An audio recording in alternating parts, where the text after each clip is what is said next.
medicine, we can do narrative writing where we write about the experience of being a doctor or a healthcare professional. We write about our patients' experiences and that sort of thing. So narrative writing can include some level of medical writing, but it's still not the same as what we.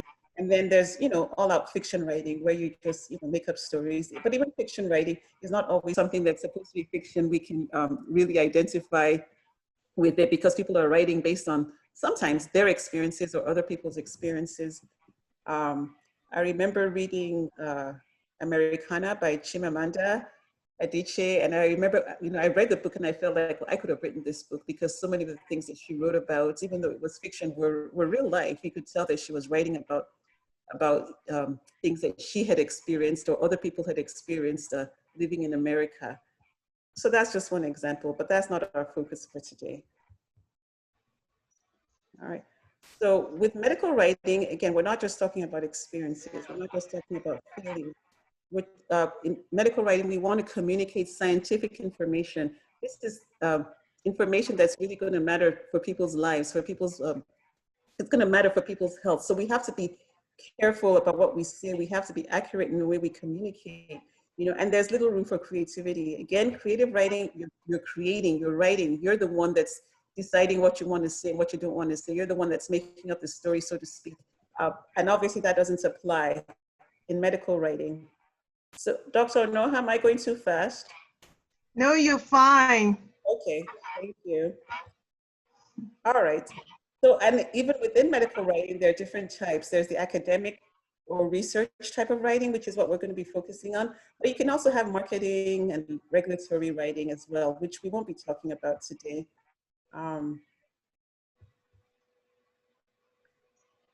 What are some of the characteristics of good medical writing? You want to be very thorough and accurate. Again, people's lives might depend on what you write. People might take what you write and make healthcare decisions based on it. So we want to be sure that we're giving them accurate information. We want to make sure that it's readable, whether we're writing for a lay audience, which we'll be talking about that later, or writing for a medical audience. It has to be legible, readable, understandable, and it needs to be credible. We need to be efficient with our writing. Journals are not going to accept articles that are too long. They have word limits, page limits. So again, you have to find out what is important, and how to communicate the important points within the space limit that you have. And you should also be transparent. If there are limitations, actually every study has its limitations, and it's very important to address those limitations so that we don't overgeneralize, we don't overstate the results of our research. Okay, wait a second. I'm just going to pause this. All right, go ahead. Okay, thank you. So there are different research where, as a name, what happened, and we're reporting it as it happened. And those studies, they give us some information, but they're not very strong because you can't really control for a lot of potential confounding factors. You don't know if the patients were all the same at the baseline. You don't know if they were all the same age, if some were sicker than others, and that sort of thing. So observational studies can be useful, but they're not very strong, right? So we also have experimental studies. So with an experimental study, you have an intervention. And then with an experimental study, you want to know, was it randomized or not? Obviously, a study that's randomized is stronger than one that was not randomized, okay? And then for, what's this? Okay, here. So, and then for observational studies, facts observational studies, they can be analytical or descriptive, all right? So a descriptive study just describes what you found. All right, for analytics research, excuse me, we have prospect cohort studies, case control studies, and cross-sectional studies. All right, so prospective studies are studies where we take a population and we follow them for how long it takes to see what happens, to see if they develop a disease. Like if you want to see if people in this population, people in a certain city are going to develop lung cancer, then you just, collect data over several years and see who develops lung cancer at the end. That would be a prospective cohort study. And now these are difficult to conduct because, at the end of the day, we have to follow people for years and years and years and years to see who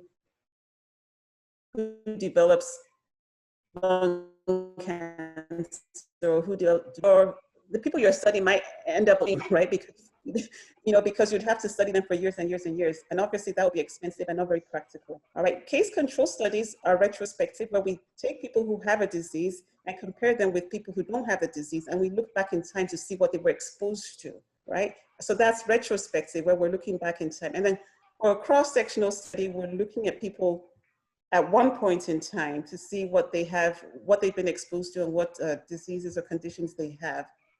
So, okay, let's go to the next slide. Okay, 1 second. This graphic just explains, it's just a graphic to help us visualize what I just described. All right. Okay. All right, so a cross-sectional study is a study where we're looking at a population at one point in time. We're not looking forward or backward, we're looking at them at this point in time to see what the situation is, what diseases they have, and what their exposures are. A case control study, we're looking back in time. We're taking people who have the disease and looking back to see what they were exposed to and comparing them with people who don't have the disease and seeing whether or not they have similar exposures. And with a prospective cohort study, we're looking forward into the future. There's also a retrospective cohort study, which is retrospective, but we won't go into that. I think this is simple enough as it is. Okay, so, but we're here to talk about writing, all right? So now that we have a basic understanding of the different types of research, how do we summarize it? How do we summarize research? Whether you're summarizing your own research, one research project, or summarizing the literature, you need to read, and read. All right, so if you're summarizing an article, you need to read that article to the point where you really understand what the researchers did and understand it well enough to explain it to somebody else. And that takes a lot of time and a lot of reading, right? Sometimes you might even find yourself contacting the author. Usually they'll have author, at least the first author will have a contact information. So you can even send them an email if you need to clarify something regarding their research project, and most researchers will be happy to correspond with you and clarify any questions that you may have. So you want to just, in the beginning, just read the article, just scan it to get the general idea, and then you read it again to get more of the details, and read it again if you need to understand the specifics of what was done and how it was done and what they concluded. All right. So sometimes we'll be writing a literature review, which is not necessarily, it's not the same as summarizing one research project. It's looking at the literature, what is out there on this topic, right? So you do a thorough search in the published literature to see what has been published on this topic, okay? So are you looking at treatments for COVID? Are you looking at treatments for malaria? Whatever it is, you narrow down your research topic, and then you look at what has been done, what has been published, to discover what is known about the topic and what is unknown, all right? So if you find that there are things that are unknown, then that would give you ideas for future research, right? But in terms of reviewing the literature, you do want to make sure that you look at everything that's been published as much as possible. And very often you might have a librarian that can help you with this, that can help you with the search, or you yourself can go on to PubMed, PsycInfo. There's so many different databases, and I have a list of some at the end that you can go to and do your own search. And even if you don't have access to the full articles, you might be able to at least get the abstract. Now, if you're writing a paper and you're quoting a paper, you should really have read the paper itself, because sometimes the abstract doesn't give you all the, sometimes the abstract might be all you have access to, but sometimes you might get one idea from reading the abstract, and then when you read the paper, it's, you get insights that you wouldn't necessarily have gotten from the abstract. So you want to be sure that you really understand what the researchers did and what they reported. And if you're summarizing their research, that you're doing it accurately in a way that represents what they actually did and what they concluded. All right. So when you're writing a research summary, you read the different reports, find out what's available, and then make your own summaries. And then after making your summaries, you collate them. All right, so you want everything to be logical, to have a logical flow. You want it to make sense. You want to make sure you include citations. You want to make sure that your paragraphs are in a logical order. All right, sometimes paragraphs will need to be combined. The more you read, the more you write, the more you move things around. And but when you now have your overall structure, you look at the write-up again, and sometimes you might see that one paragraph doesn't really flow into the other. So, each paragraph should have a logical beginning and a logical end, and there should be logical transitions from paragraph to paragraph. And the paper itself needs to have an introduction and a conclusion. So this will take multiple rounds of writing and editing and writing and editing. It'll take multiple rounds of writing and editing. So you really cannot be in a hurry. You really cannot be in a hurry when you're writing. And usually you'll be writing writing with other people. So even if you're not writing with other people, it's important to get other people to read your work and to edit it, and to, and if you're writing as a group, obviously you have to agree on the content. And so it takes a lot of work, a lot of group work, a lot of going back and forth. But again, you can't be in a hurry if you want to write quality material. If you want to write the kind of material that would get published in peer-reviewed journals, you really, really have to do a very thorough job, and the work has to be very well written, very well edited as well.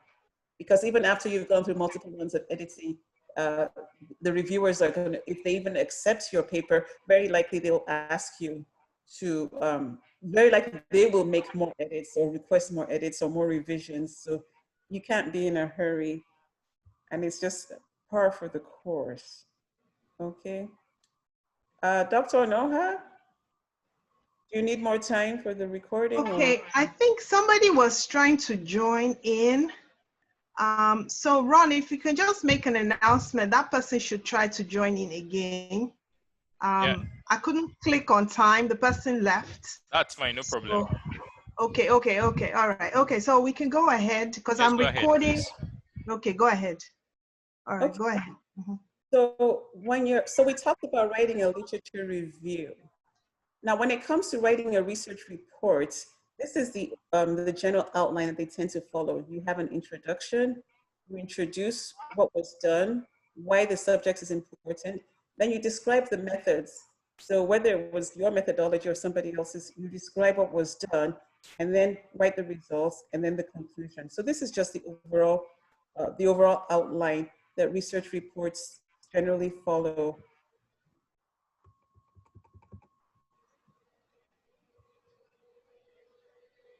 Okay, you want to focus on why was the study conducted? So if a person is studying something that sounds way out, like, why are some, let's see, why do people like a certain type of cheese? Is that important? What does it matter? Does it matter if they like American cheese versus Swiss cheese? Does it have an impact on their health? Okay, research is very time consuming, and it's very expensive too. So if you're going to invest time, if researchers have invested time and resources in studying something, it must be because it's important. Somebody thought it was important enough to study. So you want to make sure you bring out the importance of why the project, why the topic matters, and why the study was conducted. Was there a hypothesis? Depending on the kind of research project, it may or may not have had a hypothesis, but if it did, what was the hypothesis and how was it tested? What were the results? So I'd actually like to stop here and see, do any of our participants, not the moderators, but any of our participants have any experience with research? Does anybody have any experience with research? Can you just unmute yourself and speak if you want to, please? Anybody?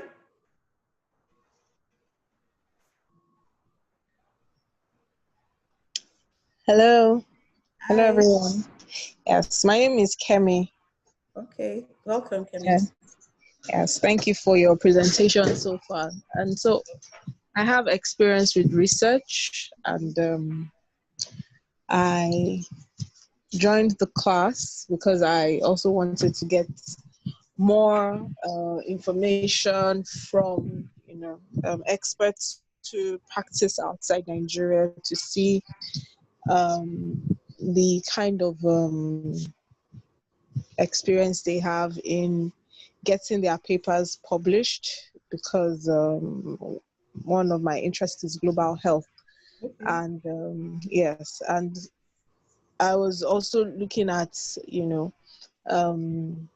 health related information beyond what is common in our environment, and to also look beyond academic research, because most of what I've done is more of academic research.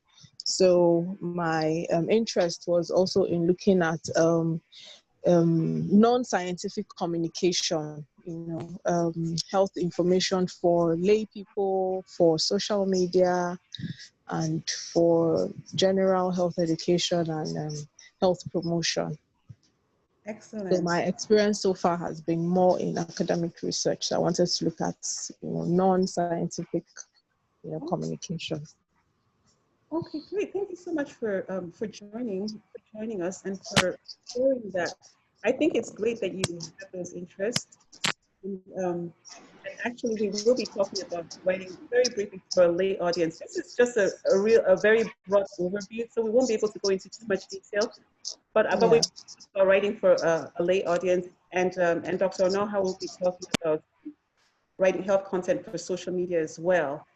Before you unmute yourself, I actually wanted to know if do you mind sharing a little bit about the research you've done with us?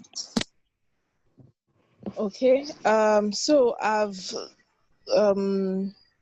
done research related to infectious diseases as part of outbreak investigations for Ebola, measles, Lassa fever, and then for public health interventions that have supported, in malaria and health systems strengthening and health informatics. Interesting. So did you do any work on COVID? Have you done anything with the current COVID pandemic? Yes, so there's a research team that I've worked with, because we've actually finished writing, but we're editing and revising our manuscript. So I partnered with some colleagues who are psychiatrists in University College Hospital, Ibadan.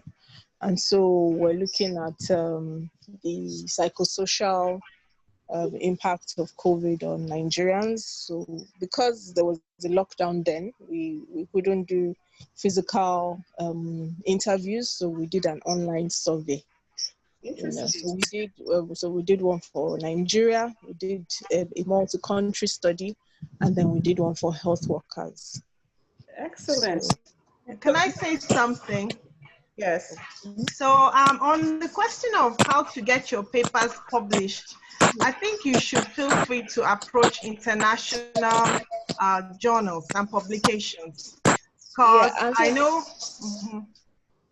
Okay, please continue. Yes, because I know the New England Journal of Medicine and Lancet, they are looking for content. especially around the COVID pandemic? Yeah, but that's the challenge we have. Sometimes, okay, like one of my colleagues, we co-authored the paper on male involvement in family planning. And then we sent it to a journal, and they said that the content was the local content, and it wasn't along the line of their interest, which wasn't what was listed on their website. So that has been our challenge. Like, you know, some journals will tell you this is a local study, and so look for an African journal to publish it in.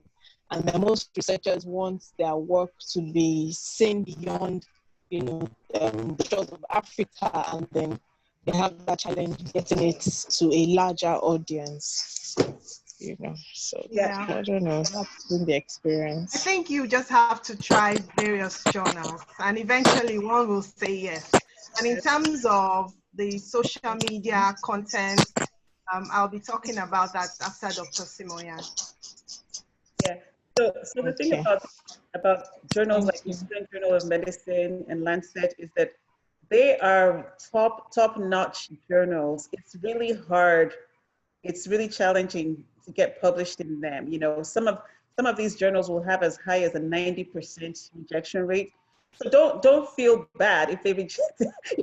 If you're rejected by those journals, don't feel bad. But then there are other journals that that might be more open to publishing your work. Sometimes they're online journals.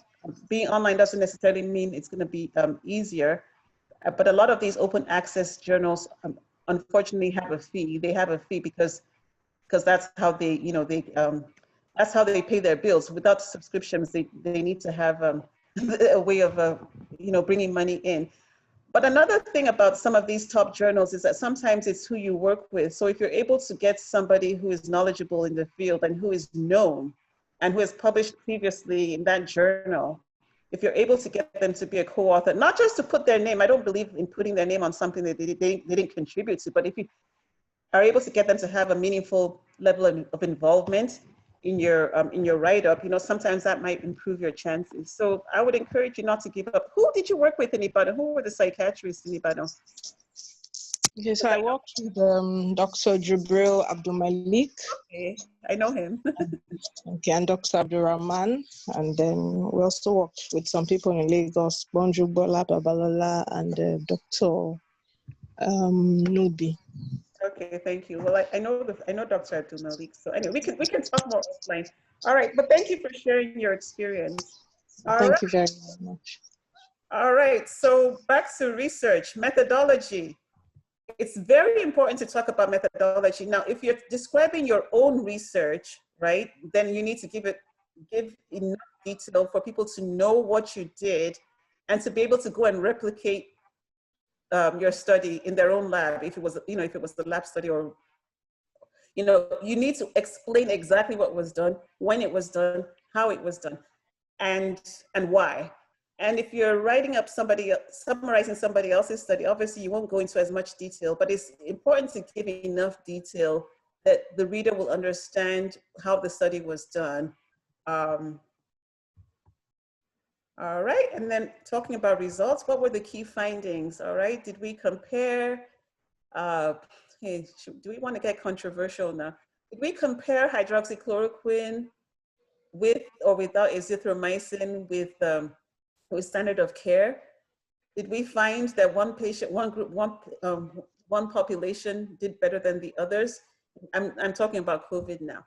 What exactly were the key findings, and do they matter? Do they matter? Okay, if people on one medication, if more people on one medication died, or more people spent a longer time in the hospital, does that matter? Well, obviously it matters, but then again, this brings up the importance of why we need to do randomized controlled trials, because if you're just doing an observational study and you're just observing that more people died on a certain medication versus the other medication, you don't know what their baseline was. Were they more likely to die in the first place?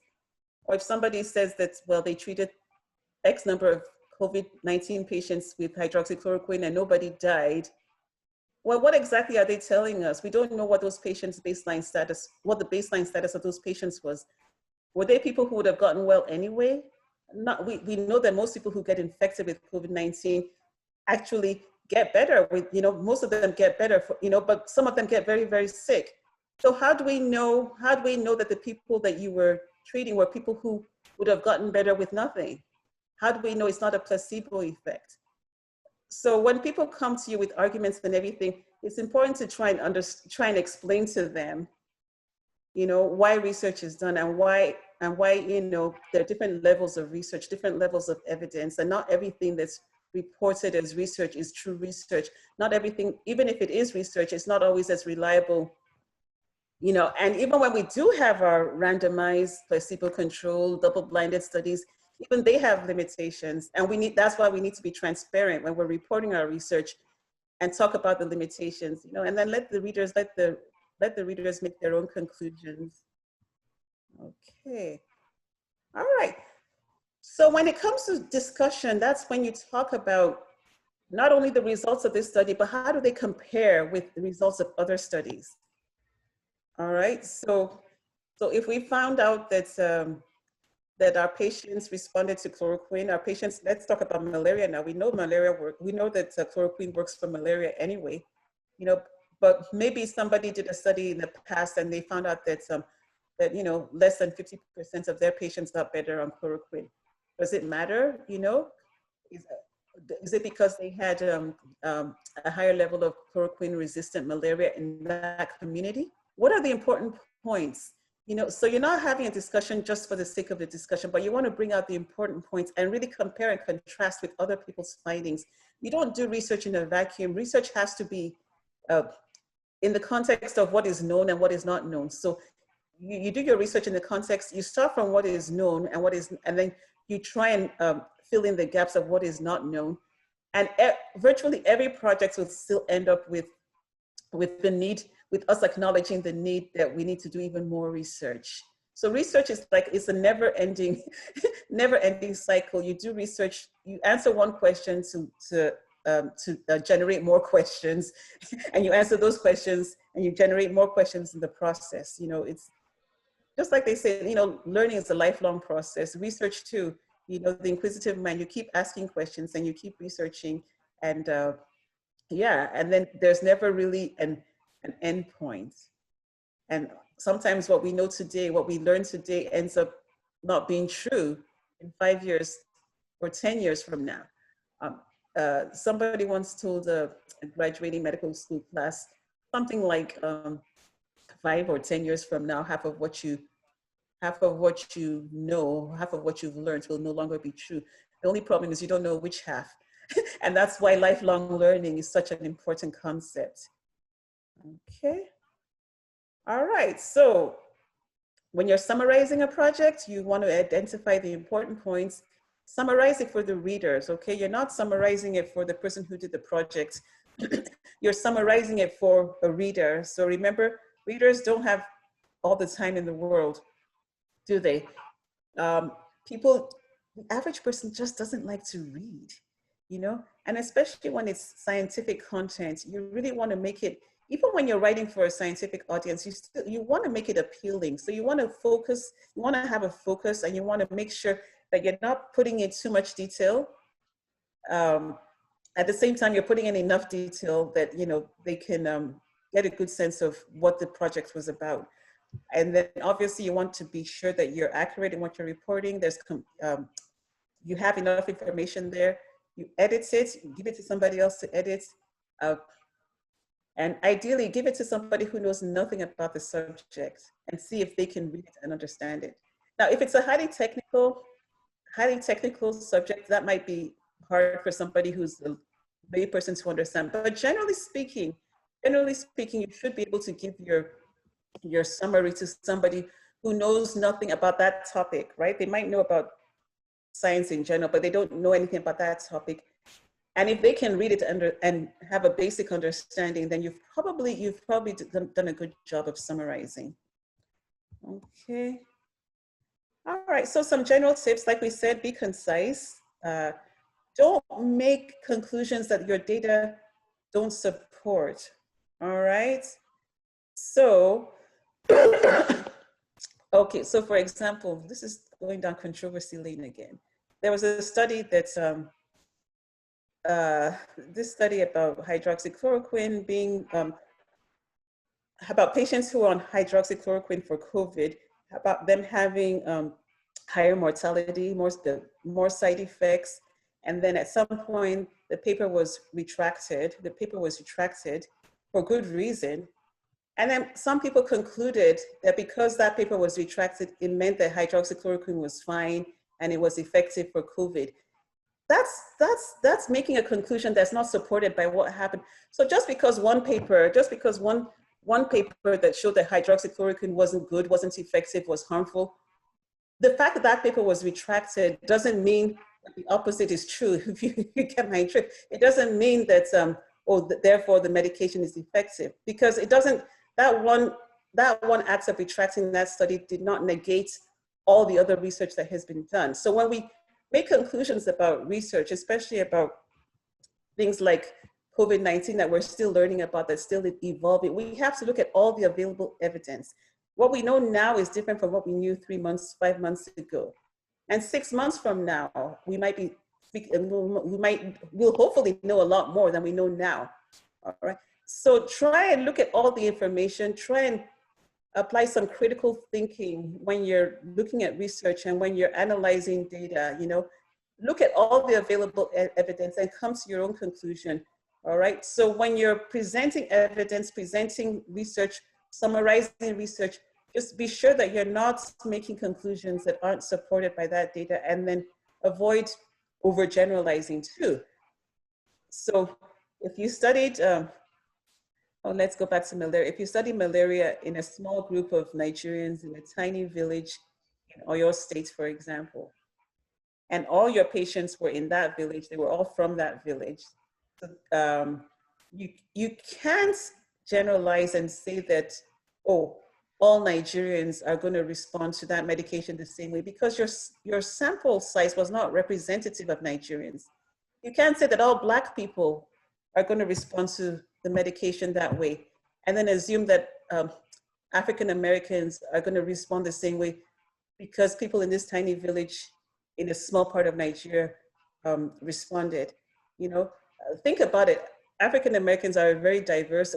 We use the term African American as if they're all the same, but they're a very, very diverse population. Most of them are racially mixed. Most of them have been mixed with Caucasian blood, Native American blood, So we can't even assume that, Africans and African Americans will have the same reactions, much less when you've only done the study in a very small subgroup of Nigerians. So that's just one example. Anyway, so back to writing. Again, I can't overemphasize the importance of editing. I've read so many things that come from, like, things in Nigerian newspapers and all that, and I'm like, did they not have anybody edit this before they sent it out, before they published it? It's so important. If something has, if your write-up can have a lot of good science, but if it's not well written, it'll be off-putting. And it takes away from your message. All right, the importance of being concise. Sometimes it's harder to write something that's shorter. to write something that's shorter as opposed to writing a longer essay, because it takes time. It takes time to decide, what do I need to say? What do I need to what do I need to include in this essay? Rather than just writing everything, it's easy to just write 5 pages. We did this, blah, blah, blah, blah, But when it comes to, cutting it down to 2 pages, you have to really sit and think, what are the important points? What absolutely has to go in this report, and what can we leave out without losing the quality, without losing the message? And there's this quote from Mark Twain. I apologize for such a long letter. I didn't have the time to write a short one. It is so true. All right, are we good to continue, Dr. Noha? Okay, we are recording. The recording is going on nicely. So yes, we're ready. We have just about 17 minutes to go. Okay, so I think we're pretty good. All right, so I said we would talk about writing for a lay audience. Why do you even want to write for a lay audience? After all, this is science. Who cares? No, of course we care about the lay audience. And you know what? This whole experience with the COVID-19 pandemic has made it even more, it's just emphasized the importance of clear and open and honest and accurate communication with the lay public. You know, I've come away from this convinced that everybody needs to have some basic training in public health. Everybody needs public health 101 before they get indoctrinated with politics. And I believe even before they get indoctrinated with religion. Unfortunately, I'm sorry that I'm saying that, but yes, because unfortunately, people have confused, they've politicized things, and then religion and politics are mixed, and it's so confusing, and people don't know what to believe anymore. And now it's like you can't talk about science with some people, and if you do, it's as if you're taking sides with one political side, one political group, or as if you're not supporting the religious person because a religious person said X, Y, and Z. So we really need to be able to communicate effectively with people so that they can understand what's really going on and what really happens in public health. So it's important, it's so important for us to be able to communicate with the public about health issues, correct misinformation, and also to advocate for adequate public health measures. I mean, the time we're living in right now really emphasizes the importance of all this. So some general tips when we're when we're writing for a lay audience, we want to... One second. Can you rewind just at the general tips? I just need to record. General tips. Okay. We want to make sure that our topic is relevant, right? So make sure it's something that people care about, something that that really affects people, right? We want to focus on key points, stay on points, be focused. Again, just like with medical writing for a medical audience, you want to be sure that you're not saying too much, you're being focused. And it's probably even more important here because, again, lay people are not going to read a lengthy article for the most part. They might scan it, you know, and take away what they want to take away. So you want to be sure that you're that you're communicating the important things that people really need to hear, that people really need to know. And obviously you want to use a title that will attract people. Your introduction also has to draw people in. Again, people will, if the title attracts them, they might actually read your introduction. If your introduction draws them in, they're more likely to read the rest of it. You know, but if you've attracted them with the title and your introduction puts them off, then they're not likely to read the rest of it, right? So, and obviously, as with any kind of writing, we need to revise, edit. Okay. So where to publish? When you're writing for the lay public, well, there are lots of outlets there. Newspapers may or may not accept your publication, but you can try. Organizations have newsletters. And sometimes, you know, when you don't have success with getting published in a major outlet, you can start your own publication, start your own blog, you know, start your own newsletter. There's nothing wrong with that. Okay, so I want to ask the audience now, has anybody here started a blog of their own that they want to talk about? Besides the facilitators, anybody? No, not yet, but I have the intention to do that. Very good. I'm glad you at least have the intention. You said? I said, good. I'm glad you have the intention. Now you need to get started. Anybody else? A blog or a newsletter or a magazine? Yes. Hector Rico. Years ago, I used to write for, I have a HIV column in Cross River State newspaper. But 2 years ago, I wrote for a Success magazine in Lagos. Wow. And I only had 2 publications then before the paper went down. Oh, wow. I'm sorry to hear that, but at least you did something. So you have some experience, and maybe you can, if that publication no longer exists, maybe you can find another one to write in, or maybe you can, again, start your own blog, start your own newsletter. Something to think about. Thank you for sharing.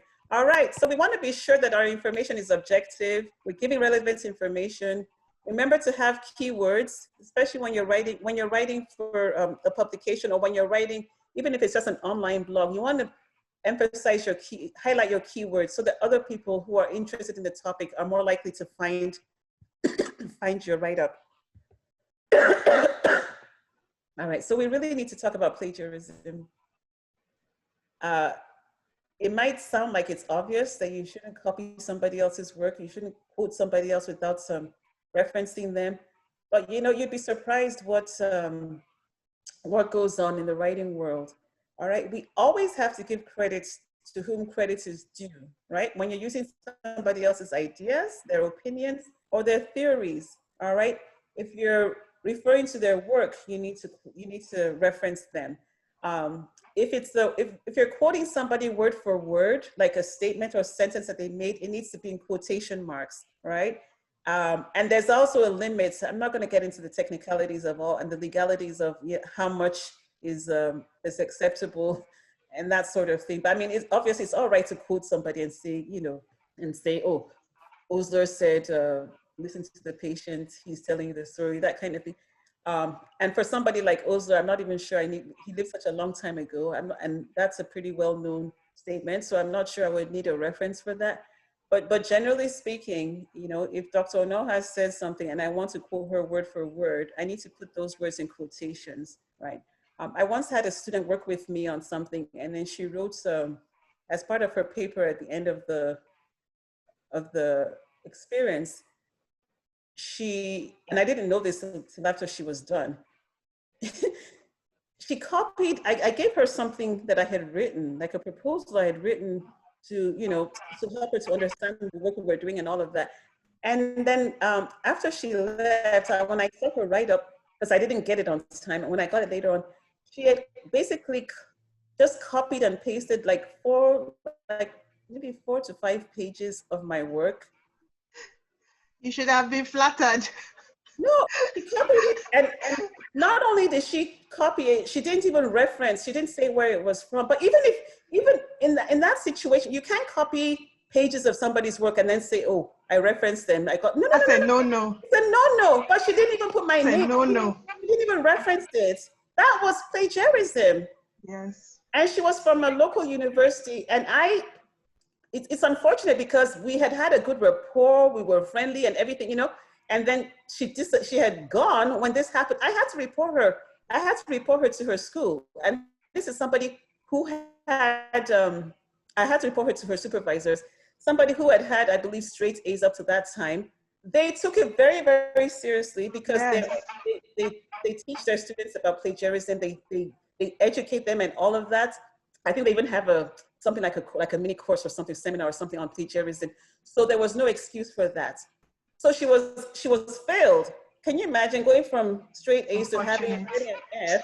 And she had to redo, I think they made her either redo the internship or redo something or other. And I felt bad, but it's like, you know what? People need to understand that there are consequences. You don't do that. Right. There are consequences. And that's why I wasn't even planning to share that story, but again, talking about plagiarism, I want people to understand how serious it is. Mm-hmm. Yeah, all right.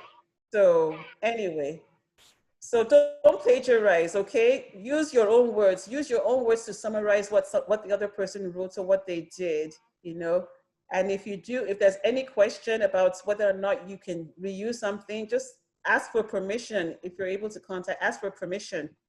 And always, always, always include your references. It's so important.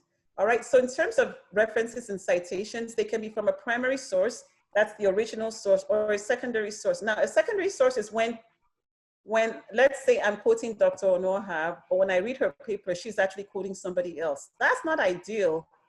Sometimes you might not have a choice because you might not have access to the original document. But ideally, if I'm writing a paper and then I see that Dr. Onoha, who I'm quoting, is actually quoting Dr. Ikpe, that means I should ideally go and look for Dr. Ikpe's paper, right? And say, this is what Dr. Ikpe did, this is what he said. All right, so hopefully that's clear. All right, so there are some things that don't need citations. Everybody knows that malaria is endemic in West Africa, right? that's pretty much a known fact. We all know who the president of our wonderful country is, right? So we don't need references for things like that. Sometimes, you know, when in doubt, just, you know, if you're not sure, just include a reference if you can. But obviously, not everything has to be referenced if it's common knowledge. So talking about rejection, rejection is part of the process. It's part of the process. So don't feel bad. Don't feel bad if you sent your paper to a journal or several journals and you got rejected. That's just part of the process. Sometimes it could be that your topic doesn't match what they publish. Sometimes it could be that, okay, you didn't follow their author guidelines. So if you're going to submit to a journal, you need to look at their website and see what their guidelines are and make sure you follow them to the T. All right. Sometimes it could be inadequate editing or proofreading. Again, that's so, so important. All right. The writing, the quality of the writing might be difficult to read or difficult to follow. So if things don't flow from paragraph to paragraph, nobody's going to want to read it. Methods, remember how we talked about how it's important to describe your methods properly? If your methods aren't fully described, that might be a reason for rejection. And then conclusions, again, it's so important to not overstate your conclusion, don't overgeneralize. So those are reasons why papers might be rejected. It's not a conclusive, it's not an exhaustive list, but they're just some reasons, all right? So here are some resources for literature searches. I'm sure there are many more, but I just listed a few there. And at the bottom, I have resources that actually I looked at when I was preparing this, but they could be helpful to you too in terms of your writing. The first one is like a recipe book to help residents and trainees with their scholarly work. And it was prepared by some doctors within some military physicians, and it's freely available on the internet. And the second one is just a journal article that has some guidelines for writing studies for publication. And I referenced their work in this presentation. So actually that brings us to the end of this presentation. I'm happy to take questions. I think we're probably still good on time, are we? So we have 2 minutes. So we're going to reserve the questions until after my session. Then we'll open up the WhatsApp.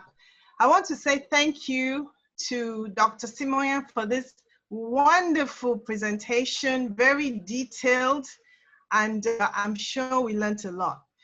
Okay, so we're going to switch over. Just give me a few minutes. I need to load all the slides onto the group chat. So let me do just that just now, and then we're going to be good to go. Pedro, if you could just record for me. Let me prepare my slides here. Let me get let me get everything ready so that I can share my screen.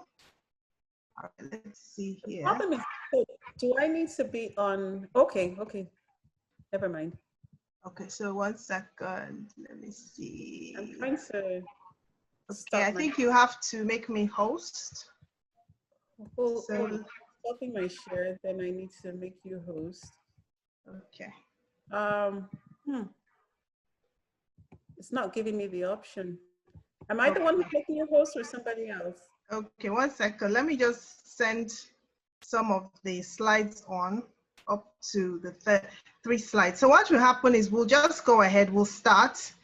And then before the end of the presentation, I will definitely upload everything else. And after the presentation, there'll be time to ask questions. So we may extend this maybe till 6:15. And then at that point, we'll close. So I'm going to share my screen now. So bear with me. All right, so 1 second. Let me share my screen. All right, so you should be able to see my screen right now. Can you see my screen? Not yet. Oh, yes. Okay, brilliant. So let me go to full screen mode. All right, perfect. I was really excited to present this. My name is Dr. Noha. You saw my introduction. I have a health blog, and it's not just a health blog. I have a health brand. So, Peju, are you recording? I'm trying to figure out, where do you want me to record? In the writing class? Okay, into the writing class. Okay. Okay, go ahead. Okay, thank you so much for participating in this writing workshop. My name is Dr. Noha. As you've seen from my introduction, I'm a clinician. I'm also a health blogger, and I run Health for Naija. I've run it for about 4 years. And so I'm going to be talking to you about the second part of this writing workshop, which is on health content for social media. So we're going to talk about a lot of things, but we're more focusing on health because that is my area of interest. And so at the end of it, we're going to have an interactive session. So after each slide, I'm going to pause to allow Dr. Simonya record and then send the recording into the WhatsApp group because there are some people who are on the WhatsApp group who don't have access to Zoom. So just be patient with us. I know not everybody has data, and that's a bit of a challenge when we do some of these webinars or conferences. Okay, so first and foremost, what are our objectives? We want to identify strategies for writing health content, identify resources for health content, discuss options for sharing health content on social media. So my focus today is really on the social media aspect. So, social media, health content, blogging, the why. First and foremost, you need to identify the reason that you want to be on social media and provide health content for social media. That is very important because you have to then craft out your digital media strategy in relation to your health content.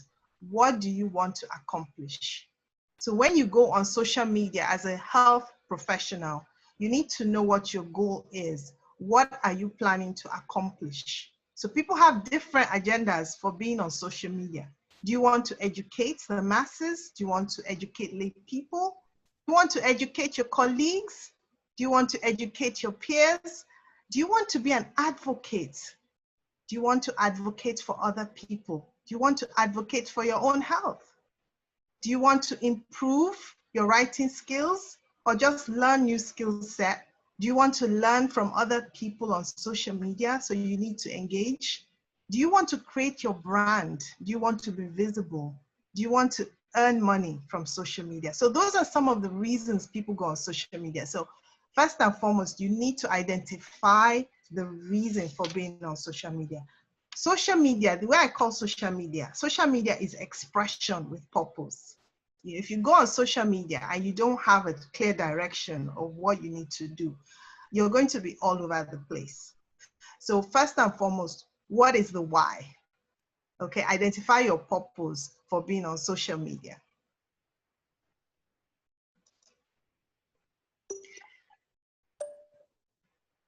Okay, once you've identified the why, then you need to identify how. What is the process by which you're going to go on social media? So first and foremost, identify your niche topic and subject matter. This is important. What are your strengths? If you don't know what are your strengths, what are your weaknesses, what we call a SWOT analysis, look at opportunities and look at threats. Look at people online who are doing the same thing you want to do. And then also look online for areas that are deficient, where you think you can improve. Who are your competitors? Who is doing what you want to do? Look at what they're doing. You'll be able to learn a lot. Then you need to identify your target audience. And this is important because when you identify your target audience, then you know where they are. Who are they and where are they? And this is important because when you look at the different social media platforms, different age groups are on different platforms, okay? You're going to see more of the sort of 30s, 40s, 50s on LinkedIn. you're going to see millennials between the ages of 23 to 38. They are mostly on Instagram. And their attention span is 15 seconds. Then Gen Z, between the ages of 7 to 22, their attention span is 9 seconds. Where are they? Mostly TikTok. And now Instagram just launched Instagram Reels. I think just this week, maybe Monday, they launched Instagram Reels, which is exactly TikTok. So depending on your audience is where you're going to launch your social media health content. You see, if you're trying to reach a young audience, there's no point going on Instagram. No point going on LinkedIn because they're not on LinkedIn. So based on where your target audience is, you need to create your health content specifically for that audience. So if you want to target, say, people in their 20s or people who are 18, then you need to create content that is visual. So you need to be on Instagram Reels or TikTok. Or if you want to target people in their 30s, they're on Instagram. So you need Instagram. So you then tailor your content to the presence of your target audience. You know, there's no point writing a 10-page article and you want to target an 18-year-old. They're not going to read it. So you need to create content. So you want to do videos, you want to do skits, you want to do flyers and place it in the platform where your audience is. So that's where the next sentence here is, where will you write? So basically identifying platforms where you're going to upload your content. And this is very important. There's so many opportunities. So, Fear, I'm sorry. I don't know if the recordings are going through or not. Okay. I've seen them. Yes, we're seeing the recordings. So they're able to access them. Okay. Yes, just make them a bit longer. So one recording per slide. It's stopping automatically. I don't know why. Okay. Just put your finger on the record button. That's what I'm doing. It's stopping automatically. That's why they're so short. I don't know what the deal is. Let's try again. Okay, Ron, can you do the recording? No problem, Okay. I'm here. Okay, if you can do the recording. I do see the recordings, but they're not long enough. I'm actually trying to record the whole program here. Okay, but just do the recording on the phone because the recorded one we're doing is what we're going to sell. All right, so all right. It's not for general circulation. Yeah. All right, that's fine. Yeah, so yeah. Okay, so basically identify your target audience. Who are they? Where are they? And depending on where they are, you write for that particular target audience for that particular platform. So, a blog is great. Having a blog is great. However, it's expensive. And so if you're on here, do you mind muting your microphone because there's a lot of background noise? Thank you. So for instance, if you want to have a blog, which anybody can have a blog, it's very easy to have a blog, but there is some cost involved. So, and not all blogs can successfully monetize. So you might find yourself running a blog at a financial loss because it is quite expensive to run those blogs.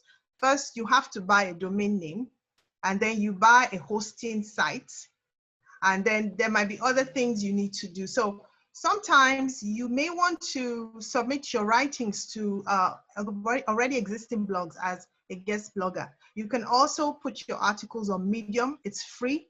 And you can also create a LinkedIn account, professional LinkedIn account to place your health content and just make sure it's accessible to everybody. You can approach newspapers. I see a lot of write-ups in Punch newspaper. You can approach newspapers and tell them you want to submit articles to them. People are looking for content. And also look at online periodicals in your area of interest, as well as local journals. They might be interested in carrying your contents. Okay, so the next slide. Okay, so now you've decided why you want to become a social media health blogger or content producer, and you now know where you want to say, okay, you want to be on LinkedIn, but you don't have content. So how do you get inspiration? You're a great writer, you're gifted, you're talented, but you don't have any ideas and you don't have any content. So how do you get inspiration? There's so many things you can do. You can subscribe to journals, and a lot of the journals, even though they are paid, they now have this open access. So JAMA, for my specialty, I'm internal medicine. We have the Journal of American Medical Association. We have the Lancet. We have the British Medical Journal, and now they have this like free subscription where you don't have access to the full content, but you have access to maybe the summary, and you can look at the summary and then maybe go on Google and try to pull the full content from somewhere. So that's when you subscribe, that's called push, because they send that to you. The other option is pull resources. So you can actually actively go to these websites, and you can actually actively go to these websites and seek out information from these websites on a regular basis, say once a week. You can go to Google Trends or Twitter trending topics, and you can look around and see what the trending topics are and health topics are. And if you have expertise in those areas, you may want to write about those topics, especially if you see that there's misinformation on a particular health topic and you have content, you have information, you can write on those trending topics. That sort of puts you sort of ahead. People notice that article and then you start trending.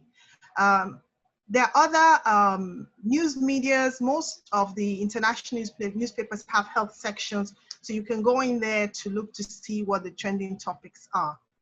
And then just interest in general. The more you read, the more you listen to podcasts, the more you teach. If you participate in health talks, the better you will write. Like Dr. Simoyan said, read, read, read, read. The more you read, the more you'll be equipped to write. Now, this is very important. When you write content for social media, okay, please avoid the use of what we call protected health information. This is patient data. This is very private. If you put this out, okay, you might find yourself in an entanglement situation with the law. You don't want that. So you want to understand patient privacy laws where you are, where you practice, and you really do not want to put any patient information online. Even if they give consent, you really don't. And if you work for an institution, you need to obtain consent from that institution. You know, I know in academic writing, you write case reports, which you can do, but you definitely cannot put any patient identifier on there, you know, on Twitter, on Instagram, on Facebook, you just cannot do it. Even images, x-rays, because if you have x-rays, you don't cover the patient's information and people see it, potentially that's an entanglement with the law. That's big legal problems and potential to lose your license. So it's very, very important. You know, you can write about subjects, you know, if somebody comes in and has syphilis, you can write about syphilis in general, but if you put that patient's name, you can just kiss your career goodbye. So that is very, very important. May I add something? Yes. May I add something? Sorry to interrupt, but also you might think that, oh, because I didn't mention the patient's name, I'm okay. You know, you can say things, you can describe a person, where they live and all that, and not mention their name, but give enough information where the person can easily recognize themselves. Other people can easily recognize that person, and that is also a no-no. That is a no-no. It's not just the person's name. There's a lot of other things like you can identify a person by that you need to avoid completely. Yes, no identifiers whatsoever. No identifiers. No, this man came in a red shirt into the office. No. If you want to educate, you can educate, but don't make any reference to any patient encounters. And at the end of the presentation, I do have a link, and this is from Dr. Ronikbe. It's some guidelines for social media for health practitioners in Nigeria, or social media health influencers in Nigeria. So I will reference you to that. That has more detail about privacy and writing about, I mean, it's okay to say you want to educate, but just don't make any reference whatsoever to an encounter or the day, oh, somebody came into my office, and no, that's that's a big no-no. If it's me, I will call lawyers, and we're going to court, and I'll be retiring with tons of money in my account, that's for sure. So do not do it. Avoid the use of protected health information, and always obtain consent. Know what attains in the area, in the environment that you find yourself, working. So be mindful of that. So we talked about this, be inspired to write. I mentioned this already. So seeking content, observe what goes on around you. Ideas could come from regular, everyday observations. Even just conversations, with people. You can watch movies for ideas and all those type of things. Carry a notebook and a pen to jot down ideas, or use an app like Simple Notes. All right, so when you write health content for social media, it is different from when you write for websites. When you write social media, when you write content for social media, it's different from when you write in academia. So social media, people need to be able to read on the cell phone. And if your content is too busy, they're going to lose interest. So the technique, general technique, is to have an introduction, to have as many headings as possible, write your content, and end with a conclusion. Typically, you write 2 sentences per paragraph, and then you space. And that's basically the format, because if it's too busy, people are not going to read it. Now the average attention span is 15 seconds. So if you want to write effectively for social media, you have to be mindful of your reader, okay? The font has to be the right size. The color has to be the right color. It's usually you write black on a white background, 2 sentences per paragraph, and you space it out.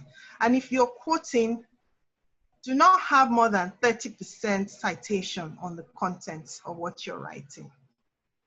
And don't forget to reference your source.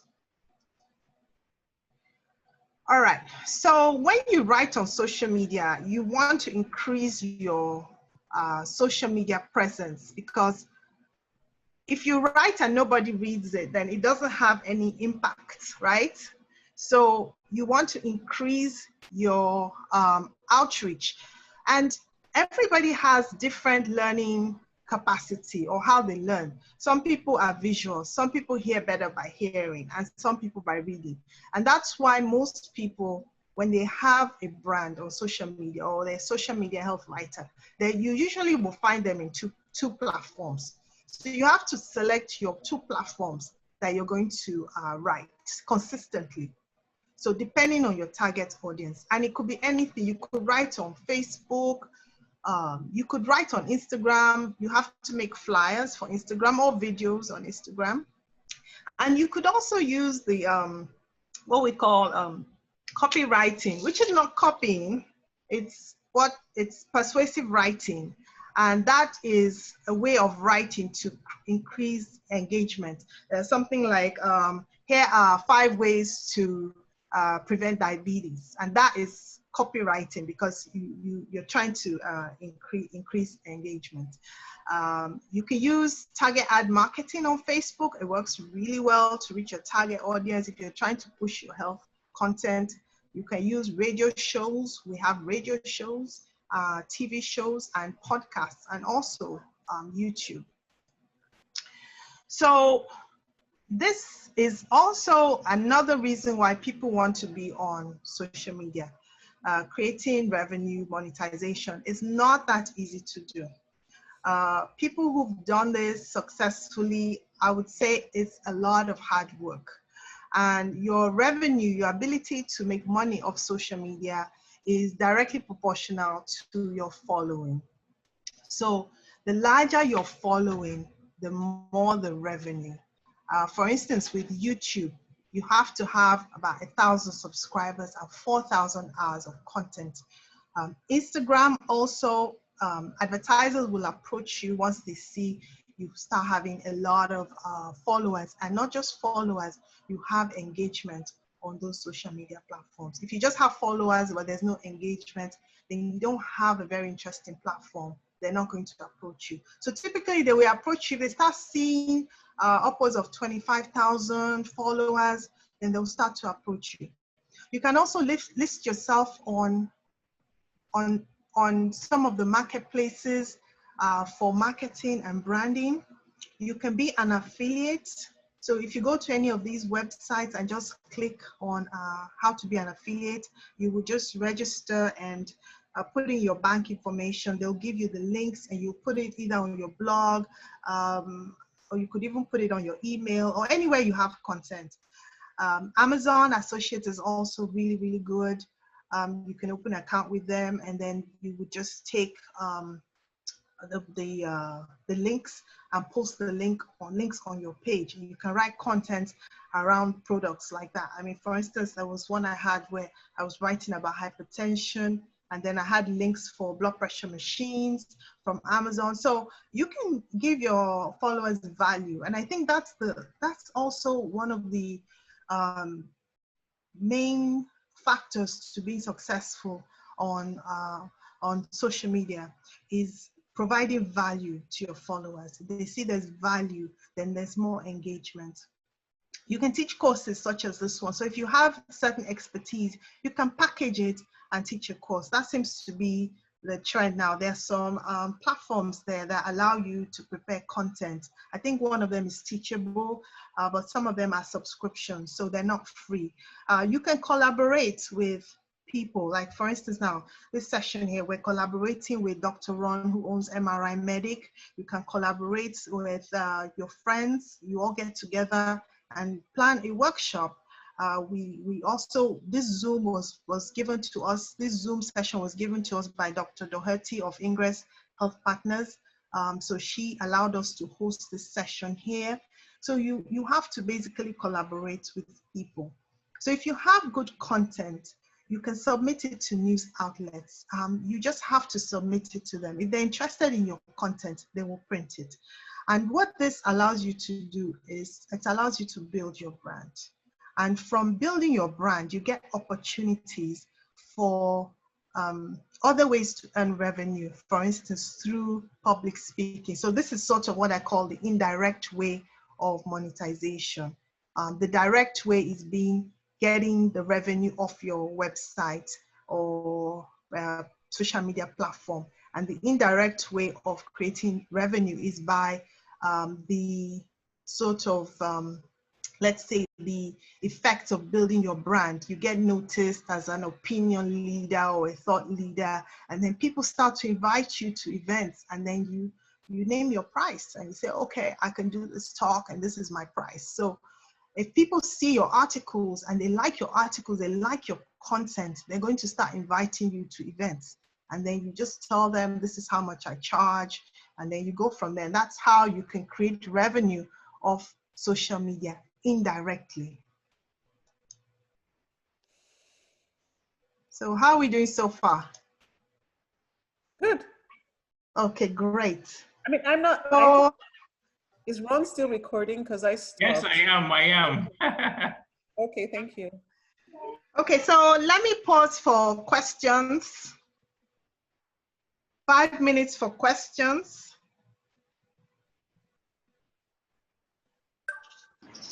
Thank you, Dr. Onoha, for your presentation. It's been very enlightening, insightful, very engaging. Thank you. The thing is, yes, for social media health communication, I see that, of course, one has to put themselves out there and engage a lot with, people you don't know. So two things. How do you work around this if you are typically an introvert and or a reserved person? And then how do you manage your personal life versus your life on social media? Because if as a health practitioner or if just anyone, you put yourself out there a lot on social media, at some point your life might be open to a lot of scrutiny and a lot of people want to know, more than we are sharing. So how do you manage and reconcile those two parts? Thank you. Okay, that is such a great question. Now, this is where you need your digital media strategy before you start as a health content social media influencer, okay? You have to have something written down as to what is your vision, okay? What is your mission? What are you hoping to accomplish? And let that be your framework. So in terms of what you want to do now, for me, I came into social media kind of late in the game. I don't want to tell you my age, but when I left Nigeria, nobody was using cell phones. So for me to get into this, you have to have that desire for your goal. So my goal really was to educate, because I see so many things out of Nigeria, just so many things. I say, but it could be done like this. Why, so I've said, look, there's no point complaining, just go online and just educate. Okay, so it has to be what you have to kind of use your goal to direct you. And once you use your goal to direct you, you're not going to have that fear, you see? So because I write to educate, I don't have that fear about public and private. And, I can tell you now, all your information is already out there, okay? All your information is already out there. If you have any kind of, once you leave the country, you're going to have credit cards. Trust me, they're going to steal your identity. Your information is out there. So you may as well use it for what you want to do. So I think it's important to separate your private versus your public, okay? For instance, on Instagram, I have two profiles. One is my own private, and that is private. And then I have my public, which is my Health for Naija brand, and that is public, okay? My Facebook is private, okay? My own personal Facebook is private, only friends. If I meet you today and you ask to friend me on Facebook, you will not enter, I will not let you in. So you have to designate, you have to separate the two, okay? That's what I believe. I don't think you should merge it, you should mix it, okay? I think you keep your private, you keep your public. So I have a brand, Health for Naija. So we are on all the social media platforms, Pinterest, YouTube. So, sometimes I will overlap some personal content because you want to create engagement. And if someone is just listening to diabetes and hypertension every day, they're not really going to, you're not going to get that engagement. So sometimes I will throw in something that's not that, just putting whatever, if it lands on CNN, you're okay. Because these days you see tweets being copied and carried as news. The next thing you know, you see your tweet on CNN or you see your tweet on Cable News Nigeria. So whatever you put out in the public arena, make sure you can defend it. You can stand by it. And for that reason, I usually tell people stay away from controversy when it comes to politics, religion, any hot button topics, unless you like to fight. Just stay away from those topics, really, and just stay focused on your mission. That's why you need to have that before you get online. You need to figure out what it is you're doing there. Some people are just there as advocates. Their only job is to be fighting, which is fine. you know, because that's what they want. But if you're not that kind of person and you see them fighting, don't go and join that tweet and start fighting with them, because that's not your goal. So you have to kind of outline before you start. Okay, this is what I want to do. This is what I want it to do for me. This is my long-term goal. And a lot of people now, they are actually building their profile as opinion leaders, thought leaders, taking it very, very seriously. So they are putting in research articles. They're not deviating from that. They are not going to tell you what they ate or what they drank or where they went or where they traveled to. They're not going to cuss out any companies or someone that steals their credit card company. They won't go online and they won't wash their dirty linen in, in public. So you have to be very mindful, but you can do it. It just takes baby steps. And you can just start with medical, just general things. Blood pressure. You can talk about blood pressure medications. These are side effects of this. I don't know what your field is, but you can create a niche even within your field. Medicine is so broad. I like preventive medicine, so I tweet a lot about hypertension, diabetes, hyperlipidemia, those sorts of things. So you pick your niche area and you can really excel in that area. As long as, like I said, you avoid the hot button topics.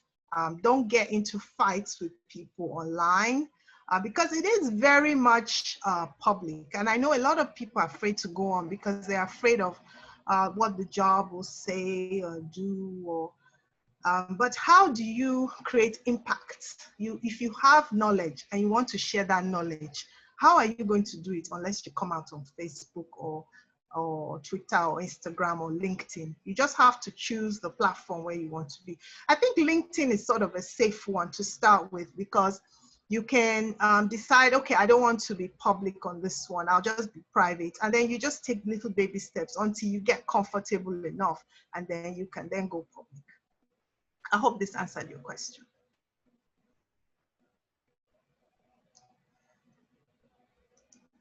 Okay, so let's go on to the next slide.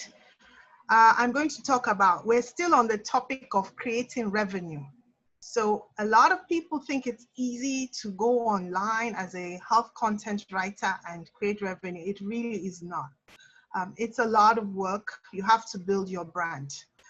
It's all about building your brand so that people see you as somebody who is an opinion leader or a thought leader. And this is a lot of work. You want to follow people in your area of interest, people who are doing what you want to do. So you have to find mentors and you will learn a lot from them. And at the end of the slide, I mentioned one doctor who is very professional. He sticks to his topics and he has a lot of following and respect. Ensure your content is original. And before you tweet or retweet anything that sounds kind of odd, make sure you verify the information. I remember once seeing something online. It was something someone had put about health. I was so outraged. I was like, what? So I was on there. In the end, it turned out to be fake news. So don't get yourself all hot and bothered over fake news. Sometimes some people just post stuff there just for attention, following, tweets, retweets. It's all about building following. People know that and they're trying to build following. Make sure your health content is evidence-based. If you're putting generic, so organic health content, that's you are crafting your own health content, either wherever you're doing it, like Medium, LinkedIn, on your blog, on Twitter, on Instagram, wherever you make sure your content is evidence-based. And don't put anything controversial like this hydrochloroquine issue. Just don't even talk about it. Just leave the experts. Don't even talk about it because it's so vague, people are not sure. So you really want to stay away from controversial topics, especially early on in your career. You can keep it really bland. I don't think anybody will call you and say, oh, why did you talk about cholesterol? Or, so you just keep your topics very blunt. Don't get into any controversial areas. Leave those areas for people like myself and Dr. Kweju. We've been at this for 30 years. So we can retire anytime. So don't follow what we're doing because we've been at this for quite a while. So network to understand where the opportunities are. You know, unless you network with people, you won't really understand what's going on. So collaborations, this is the new secret sauce. I look at our conference, for instance, we have Dr. Simonya, we have Dr. Ikpe, we have Dr. Doherty. Without these people, this conference, this workshop would not have happened. So find your team of like minds to collaborate with. There's plenty of fish in the ocean. There's plenty, okay? There's plenty you can share. So if you're not sure, you can reach out to somebody who's doing the same. Say, hey, listen, I want you to help me do this. Or can you collaborate with me on this project? There's plenty of fish in the ocean. So find your groups, build your groups. At the end of this presentation, I'm going to share a link to a Facebook group I've created for writers. This is our group. You can form your own group. When you form your own group, please invite us. We're going to join. When you join these groups, don't just be silent, a silent observer. Try to engage with positive content.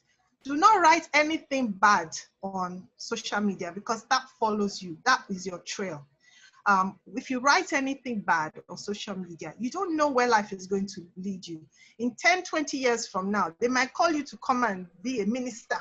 And then they will now go back in time and say, but look at what you said then. And it's too late.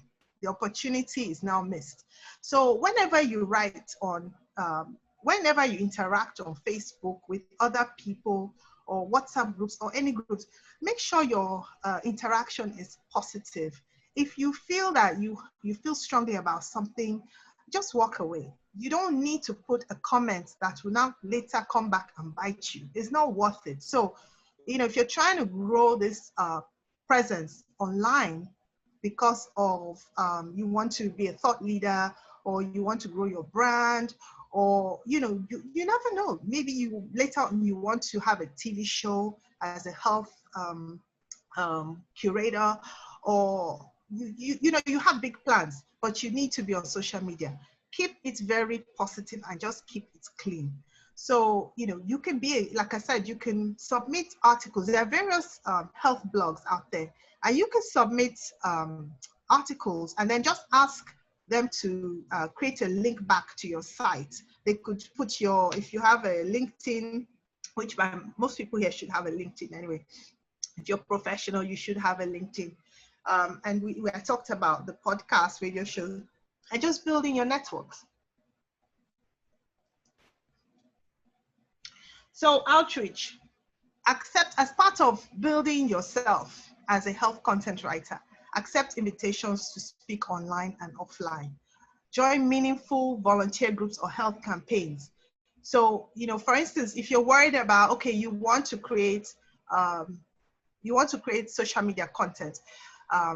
You want to put yourself out there, but you don't want to put private pictures. So if you're at a health campaign, you can take a picture of yourself or have someone take a picture of you, and you could put that on your social media pages to say, oh, here I am at the blood pressure screening campaign for this company. Okay, so you kind of put yourself out there in kind of a nice way. So we talked about making positive comments on health blogs. So I have here resources for you. If you are writing and you need to write, you don't know how to quote, this is a great resource for citations. This is also another site for citations. I mentioned Medium. Medium is free access. Anybody can go on Medium and write about any niche topic. What it does, it gives you visibility. You can link your social media accounts to your Medium account. I talked about British Medical Journal Open. If you want to submit articles to the British Medical Journal, there is a link here, and you can just follow the link and submit your articles to them.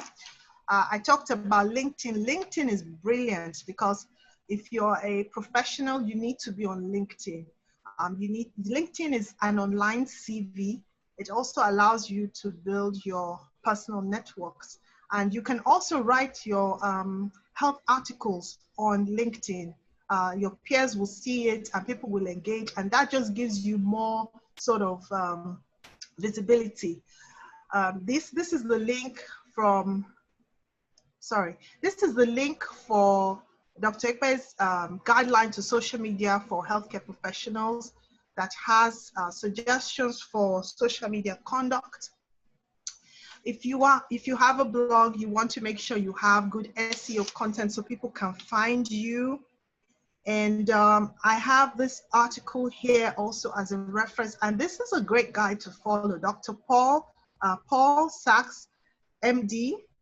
He's on Twitter, and he must be in his 60s, but he's very, very good. And he's somebody you can follow and see how people do it. There's so many opportunities to write health content. There are also some, I didn't include it on here, but you know, people write, there's a lot of educational content is needed. There are promotional content in healthcare. There's some companies that hire content writers, so you just have to seek out online communities. Obviously, it's sort of a niche area, so if you know somebody in that area, they might be able to get you into their networks. So let's see. Yeah, so I think I went over everything.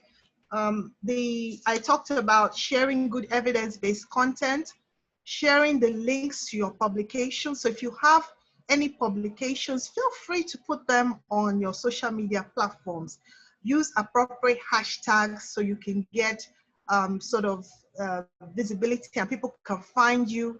You can cross-post the same content on different platforms. So don't stay on just one. Don't stay on just one platform. Have at least 2 platforms, depending on your target audience. There are lots of resources online. We talked about the online open journals that are useful. Even if you don't have the money to pay for it, I'm not subscribing to any journals whatsoever, but I still manage to get content because you can subscribe to it and they will be sending you information into your email. And if you see something that you like, just copy and paste it into Google and you might get to the original article or something similar. The National Library of Medicine, NIH, is a wonderful resource.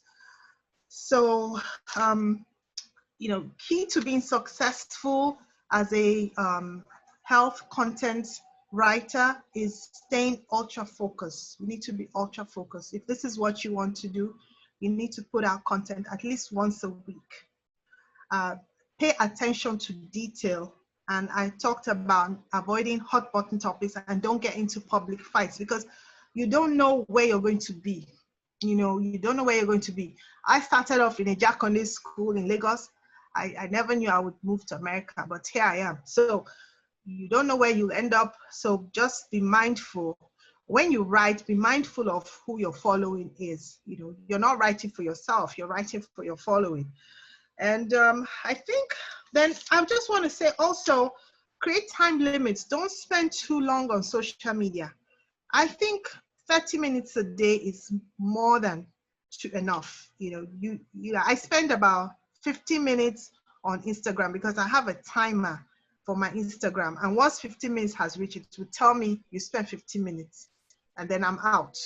I spend more time on Twitter because I also get my news from Twitter. I like to read news. So I get most of my news from Twitter. So I spend most of my time on Twitter, but take breaks.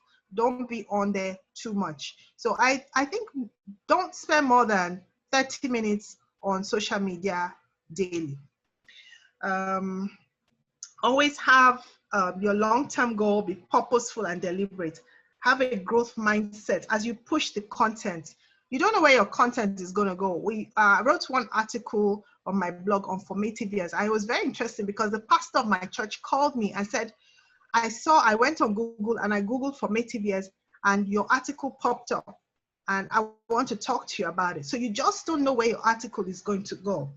Just be patient. I've been blogging now for about 4 years. And the reason I started was because I just kept seeing these healthcare gaps in Nigeria. And if people can just understand about blood pressure and taking medications, just simple things, but that knowledge is missing. And so that's where I decided to fill that gap, because in the States, there are so many different companies like WebMD. There's so many companies that produce content for Americans, but Nigerians are reading content that's made for that's written for Americans, and sometimes they can't relate. to some of the things. So that's why I wanted to create a site that was specific to Nigerians by having Nigerian health professionals write content there. So I think that is pretty much, I think the takeaway is, you know, build your brand across 2 platforms, understand the privacy laws and where you work, understand your institutional laws. I mean, for instance, now where I work, I can't take a picture at work and put it on social media. That is a no-no. There's a nurse that got fired for doing that. So understand what the philosophy is about social media. Some people just don't want you on social media while you're at work. But you know, at your free time, weekends, you're free to do what you want to do responsibly, because as a healthcare professional, as a health professional, you're not just the man on the street. So you have a responsibility. And so your social media presence has to reflect that responsibility. So I think that is pretty much it. Let me see. Yep. So I'm on all these sites, Health for Naija, if you want to follow. And if you have any interest in writing, or you want to know how to write, or maybe there's something question or one question you want to ask me, you can reach out to me on Twitter. Just let me know that you participated in this class. You can also reach out to me on Instagram. I'm responsive on Twitter and Instagram, and you can just let me know you participated in this class and you just want to run something by me. If there's an article that you're not sure, I'm sure Dr. Simoyan will be happy to look at it as well. We'll be happy to give you some direction, because the reason we decided to do this workshop is because we felt that, you know, there was a need to teach, especially Nigerians, how to write. We've been talking about it, for like, 3 months, Peju? Wow. We right, for 3 months. Then we were like, we need to do something. And so that's how this whole thing came about. So that's how this whole thing came about. We've been talking about doing this workshop for 3 months. I said, okay, wait, let's wait a little bit. But then we're like, okay, look, we need to just do this. We want to be able to share this knowledge that we have between the 2 of us and help Nigeria. Because when we look at journals here, we don't see Nigerians writing. Why are people not writing? This is actually why we decided to create this workshop. So we really hope that you found it useful. I really apologize for some of the technicalities. We understand the issues with the Zoom, the no Zoom, the WhatsApp, but I'm waiting for Facebook to finish building that cable around Africa. Hopefully by that time, everybody will have access to internet. And that's why you really want to be on. This is a great time, because you want to get in and have what they call first movers advantage. You want to get in so that by the time the whole of Nigeria is on internet, you have become a brand, and they know you, they know you're a thought leader. So anything you say, oh yeah, she always gives accurate information. They can stand by your information.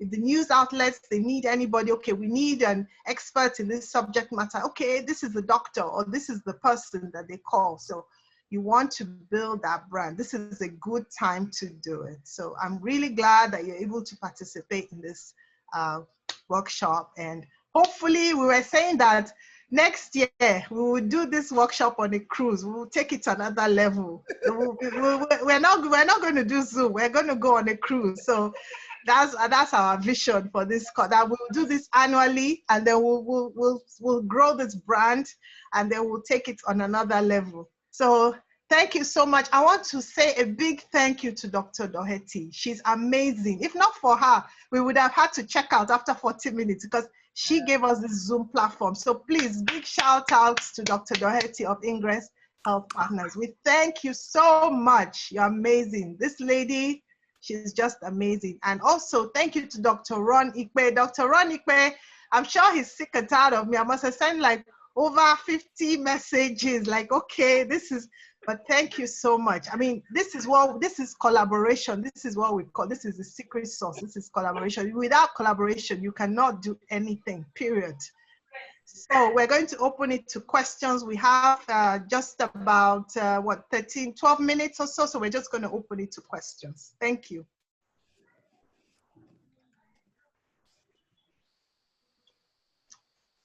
Remember to unmute yourself, please. Yes.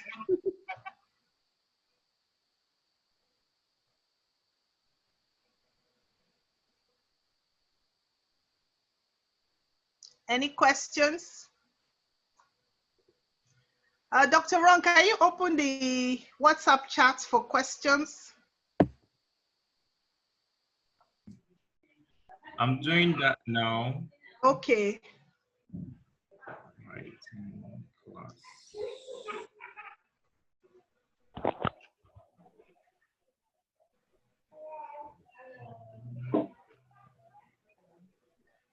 I'm going to share the rest of the slides.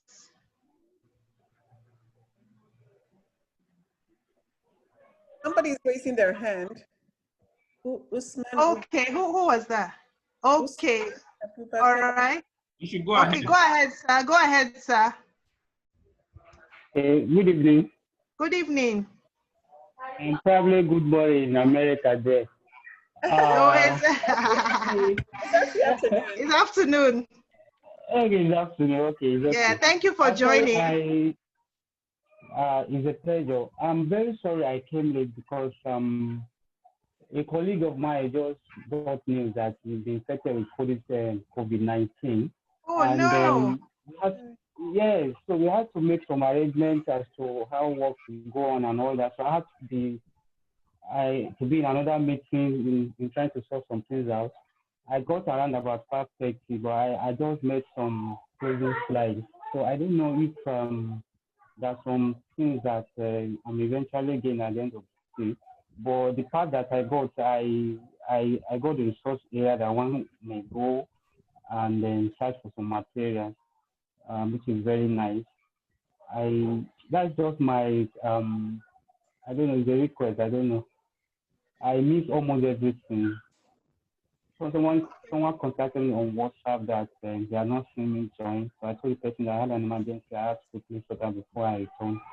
And by the time I came back, I saw that it's almost end of the session. Okay, what we'll do, if you can just reach out to Dr. Ron, he will send you the video recording, then you can then watch it. Okay. No, that would be very nice. Thank you very much. You're welcome. Thank you. You're welcome. Yes. So I hope your friend feels better soon. Thank you very much. Okay, I'm going to send in some links. I have a survey. If please fill out the survey because that will help us with creating content for the next session. And I created a Facebook group today for content writers. So if you're on Facebook, please join us because we're going to use that as a sounding board. And if there are any opportunities to write and get paid, we will post it on there. So we have to build our communities. And I think we're just so fragmented in terms of, there are so many of us online, but we don't really have a community where everybody can share information. And we need to build stronger communities. That's the only way. Otherwise, we end up reading content that doesn't apply to us, you know, and that's the only way, I think, is by being engaged, you know, not just being part of the group, but actually participating in the group. So that's why I created this group, because Pedro and I are on over 20 different groups, right? But You are. So I'm on a lot of physician community groups. And I see the way people engage on those groups, they actually support each other. And I don't see that in the Nigerian communities. So that is why I've created this group for health writers specifically. So anybody in any health related or any science related field can be on this group. And we'll just act as a support system for one another. So, and then the survey and I think that's pretty much it. Does anybody have any more questions? Yeah, good day. Thank you very much. I have a question. Okay. Yeah, I'm Victor Maduba, and I've been following the program, the training, and I'm grateful for this wonderful opportunity. Yeah, my question. Oh dear, we lost you. Hello, it's network. Hopefully, when this guy, Elon Musk, is creating a new... Or methodology or something like that. Okay, he's back. I'm sorry, please, can you repeat your question? Because we didn't hear you. Okay, I Sorry. asked about what you said concerning methodology, research methodology in making your writings or your write-up rather. So I don't know if you can paint a clearer picture. I missed out on that part. I had network problems over here, so I missed out on it. Okay, I was just saying, again, we were talking, it was really a very broad overview. I was just emphasizing the importance of describing your methodology. So if you conducted the research yourself, obviously you want to give the reader enough detail to know what was done, why it was done, and how it was done. Detailed enough that somebody else can take those same steps and replicate them in their own setting. Does that make sense? And then if you're reporting on somebody else's study, you're obviously not going to give as many details, but you still want to give enough detail that the reader can understand what the researchers did. So it really depends on what kind of study it is and what kind of paper you're writing. But again, methodology is very, very important. Step by step by step. If it's in the lab, what did you do? What chemicals were used? Again, it's hard to give specifics because there's so many different kinds of research. And if it's an epidemiological study, how did you decide who you were going to study? Were people randomly selected? Did you do, did you go from house to house, or did you have some systematic way of choosing the homes that you were going to visit if it was a home visit based study? So it just depends, but it's important to let people know exactly what was done, how and why, so that they can replicate the study. And if there are flaws in the methodology, well, again, that's something that will need to be addressed.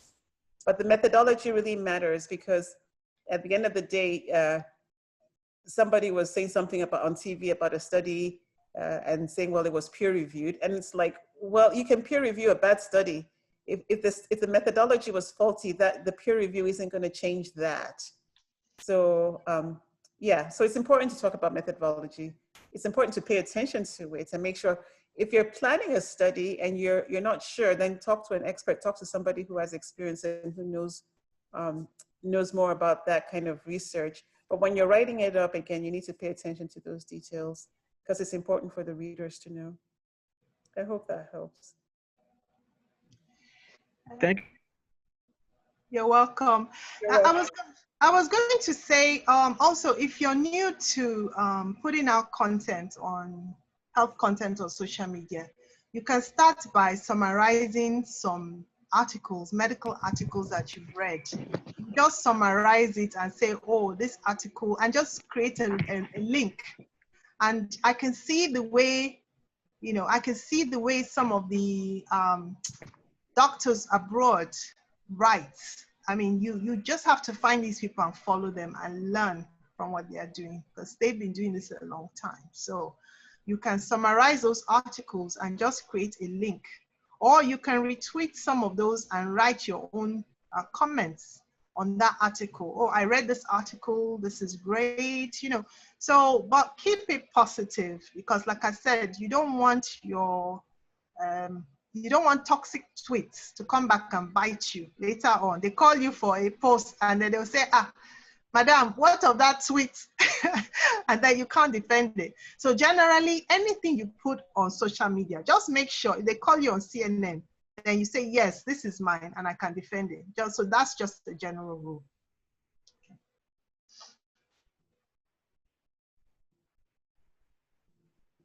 It's all Any about more questions? It's all about professionalism, Correct. Correct, because you have that responsibility. We're not market women or market men. We are professionals. So we have, with that comes accountability and responsibility. So we can be out on social media, but just be respectful to yourself and to your career. That's all. And even when you're disagreeing with somebody, you can do it with grace. Yes. Don't, stay away from attacking the person. Yes. You disagree with them in a very professional way that just makes a point, but don't start insulting their mother or saying if your child, you know what I mean? Don't make it personal. Connie, definitely. So you don't want, you want to keep it very, if it's to get into argument, just leave it. It's not worth it because you are the one that will lose out. Yeah, somebody's putting up their hand. Okay, yeah, of course. So let me see, what do I need to do? Unmute. I think she needs to be unmuted. Okay, let me look for her. Sorry, I just have to look for her. Okay, she's unmuted. Okay, all right, go ahead. Thank you, Dr. Ngozi. Thank you, Dr. You're welcome. You're welcome. Course, and it's been very interesting and refreshing. So at some point, Dr. Ngozi, you talked about competition. So when you are inspired to maybe, follow a particular trend or share information about a particular health concept, and then you go online and you see that some other people are doing what you were inspired to do or what you plan to do, and sort of they've carved a niche for themselves in that area. How do you get around to doing what you want to do? And if you do start, how do you manage competition, so to speak? Right. That's what. So if you saw that slide with the plenty of fish, right? There's plenty of fish in the ocean, okay? And no two fishes. If I'm allowed to say this, please just bear with me. I'm coming from Jakonde School. So look, everybody's different. Everybody's unique. And your target audience might be different from theirs. And you might have an appeal to a different audience. And you may be able to bring something different. You'll be surprised. It could be something very subtle, but you may be able to bring something different. Because when you look at content, in clinical medicine, for instance, how much does content change? Blood pressure is blood pressure, okay? Diabetes is diabetes. There are about 5 of us tweeting on the same topics, but we have different engagement because of the way we deliver. Some people deliver theirs with humor. Some people deliver theirs with videos. Some people deliver theirs with flyers. So don't feel like you don't have anything to bring to the table. You do, because you are unique. So your own unique experiences is what you will bring to that subject. They don't have the experiences you do. So don't let that stop you. It doesn't matter. It doesn't matter. You can still be on there in your own rights and build your own content. It doesn't matter that they're doing it. It doesn't matter. There's plenty of fish in the ocean, period. Can I add something here? Okay. Yes, go ahead. So in response to our question again, I think when you're starting out, it's good to actually find out what works and what does not work. Like when I started actively tweeting, I tried different methods, and I tend to monitor the engagement on each post. So with time, I now found out, okay, this is actually the writing style that resonates more with these people. And I even get to check, okay, which people engage more with my tweets and posts. I find out the ladies actually relate more with my posts than the guys. So most times I now tend to, okay, this is my target people, and then I tailor my content to them specifically. So, and it's also good to monitor your competition. Well, not competition per se, like the same people in your field. Okay, what makes them work? Like, look at our Proco, like Dr. Ngozi said, all of us are tweeting the same thing, but it's the delivery that is now the different thing. See the way Aproko tweets. He just tweets just one tweet and you see the engagement. It's like he's harassing you, but people can relate more with that than when you say go and check your BP and all that. If you look at Kelechi Heltatena, she has her own style of engaging people. If you look at Zobo, she also has her own style. So it's good to identify the niche players and see how they push their content. Then you can tweak your own till you find what works. Then you just stick to it. That's really good because Dr. Ekpe is correct, because you have to do analytics, and I do more of the analytics on my blog.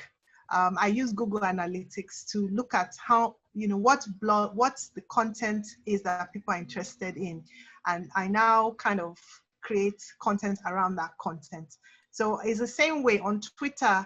There's opportunity to do insights, and you can also do that on Instagram. I think business accounts, yes. You can see when the best time is to post, whether it's 8 o'clock in the morning or at night, and then you can see what is pushing your content. So you have to do the data too. And that's where you need your strategy. You can't just get up and go online and start doing. You actually have to be deliberate. Like I said earlier on, the goals, the vision, what you want it to do for you. What are you on there for? You have to be honest with yourself. Are you there to make money, or are you there to educate? Because if it's to make money, it's very, very difficult. You need the following. Without the following, you can't make money. Exactly. You have people, like for instance, now this tweet, I said one tweet, the flyer, I sent it to a couple of guys on the back end. I'm like, please, can you help me retweet this? And 2 of them did. And between the 2 of them, they have 1 million followers. So the flyer got about 20,000 views. So you have to be very strategic and deliberate. So sometimes some tweets, if I want to tweet something next week, I can start the teaser this week. Exactly. Then next week, like if I'm going somewhere and I know I'm going to this function, I will start writing. Because when I created this, I started talking about how do you become a thought leader. So that tweet went out 2 weeks ago, but I knew I was going to put some content this week to push this. So you can do a lot of promotions, but you have to be strategic. You can't just go on there and just start tweeting. You have to actually outline what you want social media to do for you in terms of help. But I can tell you that, when I follow a lot of doctors from here, American doctors, I follow a lot of them, and I see the way they tweet very differently from the way we do. They tweet evidence-based, and they do a lot of quotations. So if you follow them, you will actually glean a lot of insight. I mean, don't follow everything they're doing. No, all of them are doing. Some of them get into trouble at work. Like I said, there's one particular nurse, she got fired from her job because she took a picture at work and she put it online. She talks about it because, and try to attend classes. You will see a lot of classes online. Try to attend some of these, like these webinars, try to talk to people, get information, get ideas. At one of the conferences last year, when I went to that, they had a social media, it was the American College of Physicians, and they decided to have a social media meetup for the social media docs, SOMI docs. So you can join that. They have, they're on Twitter and they're also on Facebook. So if you're a physician, you can join. If they don't allow you to join because you're not a physician, create your own communities. That's what I'm saying. We don't have enough of our own communities out there. So create your own. It's easy to create a Facebook group and then get people to join. That is important to do, because when you try to post things on those communities, they will just block it. They won't let you in there. So create your own communities and build within your communities. Yeah. I think that's it. Okay. This has been great. Thank you. Thank you. We really enjoyed preparing it. We prepared this content just for you guys. We really enjoyed it, and we're hoping our next one will be on a cruise. We're all we are all going on it. We're going to do this conference on a cruise live. Yes, together as a team. Yes, so we're going to do this live. So we're going to take it up. So we're going to do this every year. And I'd love to see some of you participating. I'd love to see some of your work. And then perhaps next year, you guys can come on board as speakers, as presenters, and that would really be lovely. And if you are doing anything, just let us know so we can push out your content for you. We can be there as support system. We're all in this together. You know, there's a lot we need to do for Nigeria in terms of health. You know, we're not totally disconnected. I do visit home regularly. In fact, I was just in Lagos in October. If not for this pandemic, I was planning to go in September. So we're not totally disconnected. You know, we know what's going on. I get phone calls from people back home. I do a little bit of care navigation. I facilitate care because they'll call me, oh, somebody is sick, where can they go? I say, okay, go here. I know the doctor, let me call for you. So we're not totally disconnected with what's going on in Nigeria. We really feel, we see everything. We feel your pain. We see everything, and we're trying to do the best that we can. In fact, the group that Dr. Doherty and I are on, called Doctors for Change, they're actually donating PPE for free to the front lines in Nigeria. So, you know, we feel your pain. We're with you. We're trying to help the nation bridge its gap in terms of healthcare disparities and healthcare knowledge. And you know, if there's anything we can do for you, please reach out to us. You can reach out to me via, my DM is open. You can also reach out to me on Instagram. My messages, I do check them. And then now I've created this Facebook group, so you can always send me a private message there.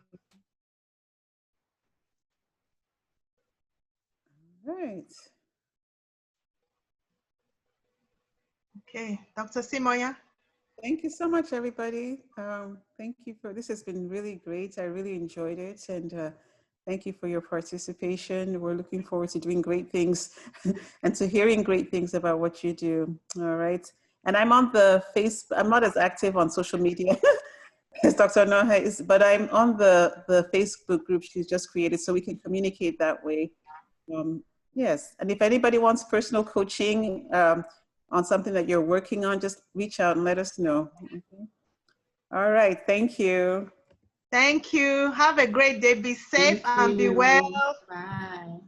Thank you Thank you so much. All right. Take care. Thank you. Thank you. Bye. Thanks. Okay, bye. Bye. Thank you so much. Enjoy the rest of your weekend. You too. All right. Yes, Bye-bye. bye. Thank you. Okay. Wow. Okay. What did you think? Do we have to get off of this? Isn't